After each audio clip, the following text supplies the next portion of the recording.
with Jennifer Scarborough, Mike Mangus, and First Alert Chief Meteorologist Mike Kruger. Get the facts right. You know the saying. We used to hear it all too often around here from Mark Twain.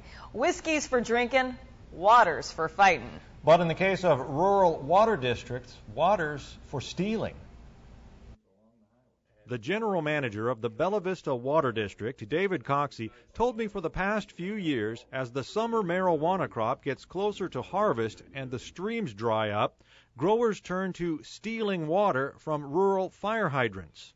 A lot of illicit water use typically occurs out of tributaries, and that's just not the case this year.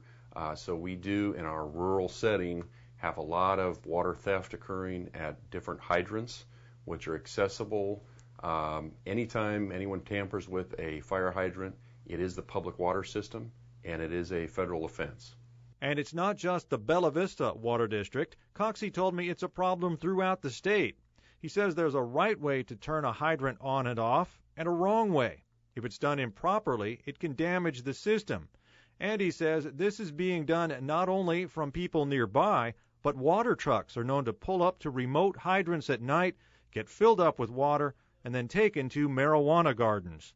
So he and other districts are considering using locks on fire hydrants, which brings another set of problems. The quandary is whether we start locking these hydrants, and of course the fire department wants to have quick and ready access to these hydrants for firefighting purposes. Locks add considerable expense, and it's assumed that once you lock one hydrant, they just move up to the next one that's the next most convenient access. Now, firefighters and properly trained construction workers who fill water trucks to keep the dust down on jobs, those are the only ones who should be at hydrants. And I talked with Al Cathy from the Shasta County Public Works Department late this afternoon. He says somebody who turned off a hydrant improperly recently did $8,000 to $10,000 damage to the Elk Trail system, and ratepayers will have to pay for that. If you live near a rural hydrant, keep an eye on it and report anything suspicious. Kind of an adopt a hydrant program is what they would like to see. Makes sense. All right, let's get it over to our chief. Thunderstorms, lightning, people are very worried. Yeah, I mean, you think about all the lightning strikes we saw yesterday. We're seeing a lot of lightning strikes again today. And the bad news is these lightning strikes will continue over the next several days, pretty much through most of the work week. And it's not just the mountains we're concerned about. The valley could see some activity as well. Details coming up.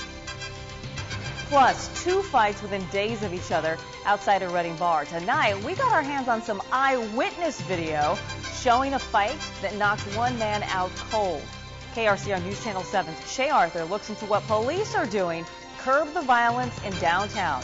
Ahead at 6:30.